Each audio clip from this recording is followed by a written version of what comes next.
Let's turn to this now. The Special Investigating Unit will probe allegations of corruption in the agreement between the SABC and TNA Media for its so-called business breakfast. The SIU says the investigation will focus on whether the agreement between the SABC and the New Age was concluded in a fair, transparent manner, or if state funds were used to fund the briefings. SIU spokesperson Kaizer Kganyago joins us now to elaborate a little bit more on that. But Kaizer, good to have you, and thank you very much for your time tonight. Weighing on the matters that are being raised here, allegations made in respect of this matter, what is it that you're probing?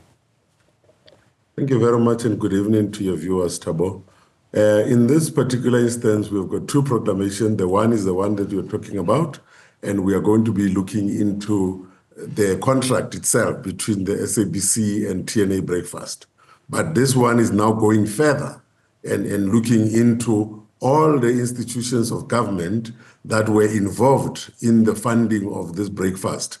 We have got SOEs like Eskom, Transnet, Petro SA, SAA, and the Department of Human Settlement. Those are the ones that we are going to be looking into. But if the other ones come into play, we will also then look into. Therefore, we want to understand what was the rationale of doing that and what was the benefit of it. And then if there isn't anything like that, we now have to understand who did what and who did not do what, so that we are able to then see whether there is anything recoverable around this matter. At first glance, the agreement, how it was concluded, was that following the applicable legislation, manuals, practices, and so on and so forth? No, definitely. You will remember that there is a process in doing outside broadcasts. And for it to ultimately happen in a manner that it was on a weekly basis doing the same thing, it is something that needs to be looked at, because there must have been arrangements and there must have been payments that are done for the space that was used for this particular purpose.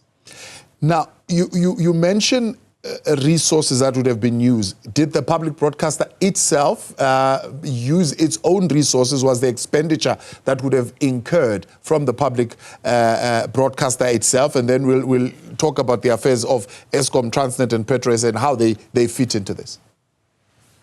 Possibly, yes, because you remember at the time I was at the SABC, and there would have been payments for people who would be traveling, because the TNA breakfasts were not happening at the one place. Obviously, when people travel and they get accommodated and all of that, those are the expenses that would have happened. But over and above that is the issue of the airtime itself, because this is what the currency of an organization like SABC is all about.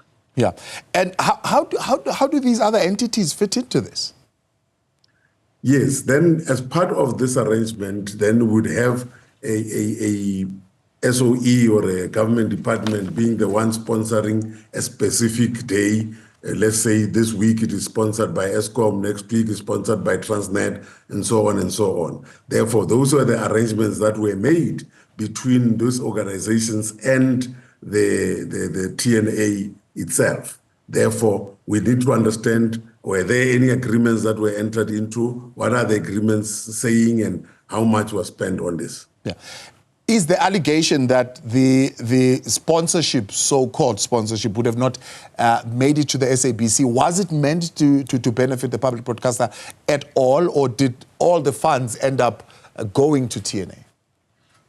That is what we're going to investigate, because obviously if there is a sponsorship that happens, there has to be an arrangement that will be inclusive of the SABC. But we'll then have to understand that is one of the things we're going to look at into this contract between the SABC and TNA, whether it was inclusive of all of these companies or sponsors that are going to be brought into the process.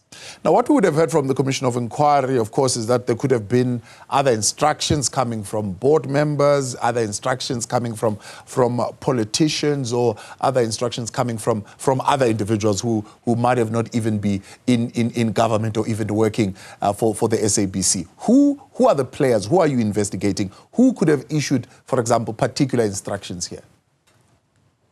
We don't know. And I hope that at the end, when the investigation is concluded, I always say to you that we will look at the processes. we'll look at what really happened, and then ultimately at the end, we'll then say, if there is wrongdoing, who did what and who did not do what, and then ultimately call them to, each one of them to account for whatever might have happened. The other proclamation, of course, has got to do with a municipality and whether the Makana bulk sewer upgrade phase 1 would have been done in a professional way, but implemented fairly and processes followed there. Who are the players and what are the amounts that we are talking about here? Yeah, here we're talking really a municipality that, according to the information at our disposal, was flourishing. And then it was just reduced to almost next to nothing because of the kind of shenanigans that were happening there. And among other things, the biggest one being the Makana bulk water sewage system, wherein we are just going to look at how much was spent on it and was there value for money for what was done. But the other 6 contracts that we're looking into are very interesting. These other 6 contracts are contracts that were given to people, and they were all above 200,000 rand. But a competitive bid was never invited. They were just treated as if they are just RFQs that needs to be done and given to people that are closer to the people who are in the municipality. Therefore, a lot of people came through, a lot of organizations, NGOs came through to us with the evidence. And we are told that there are more than the 7 that we're investigating that were done in an improper manner. It's just that the 7 that we have in the proclamation are the ones where we were able to get documentation that would help us to write the proclamation and send it to the president. Therefore, we are told that even 2019, which is the date that we are starting from, should be extended backwards, according to some of the people who are phoning us immediately after we got information from that we got out the information that we are investigating this. They have been waiting for it for a long time. Were these once-off transactions valued at 200,000, or were they recurring transactions valued at 200,000? It's 200,000 per project. Right. And therefore, and it's not just 200,000, there are more than 200,000. Like I say, we only deal with these 6 that are more than, because they were flagged by the Auditor General in 2019 to say there's something wrong here. The process says this, but there's something wrong here. But the others that were reported might still come in because we did not just get the documentation. If there are people out there who have got documentation on the other project, because it is very clear that there was a spending spree, there was a lot of corruption that was happening in this municipality, and the municipality has been brought to its knees.